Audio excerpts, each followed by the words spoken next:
Frankly, I wish I was at brunch right now. Ooh.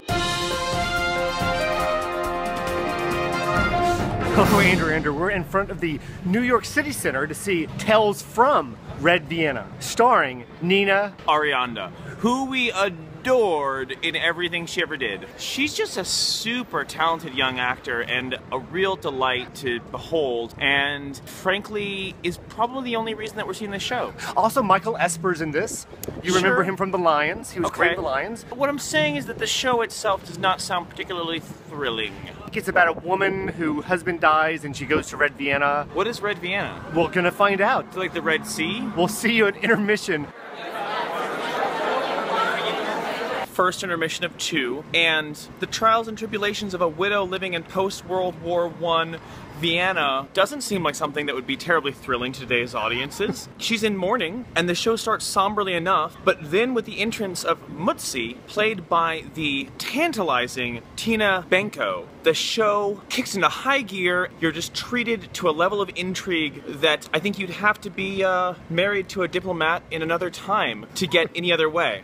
Came for Nina, staying for Tina. You think you've got things figured out, but then suddenly somebody new comes along, pulls the rug out from under you, and you're left dazed. Which is difficult to do with a cast of only 6. This show might be small, it might be off-Broadway, but the level of emotion and political comment is befitting a grander stage. Let's go back inside we'll see you at the second intermission of this thing. Wow.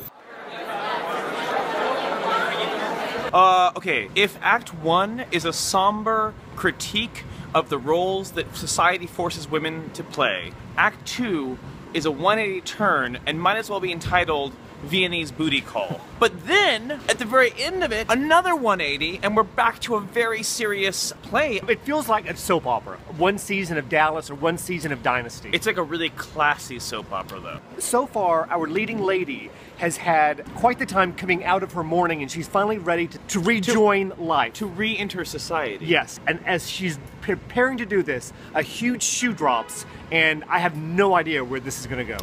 I can't wait to see what they do in the third act. I am thrilled.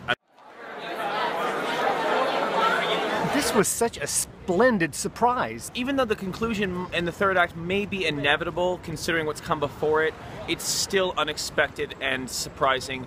The right amount of political and personal conflict. It does touch on a lot of the political ideas of the day, but it also was interspersed with a personal drama. The last scene was such a breath of fresh air, and it was such a great way to show the transformation of Nina's character. I'm a sucker for a character in a show that actually transforms, and this show is a perfect example of the sort of transformation I love to see on stage. As much as I enjoyed the ending, it might be a bit cryptic for some, or a bit vague, a bit anticlimactic in a way. It has echoes of Hedda Gabler, it has echoes of The Cherry Orchard. It's a great modern play that's steeped in the traditions of classic theater. What do you think? Green light? Oh, green light, all the way. And for Mr. Grimm, who wrote one hell of a script, a green light for me as well.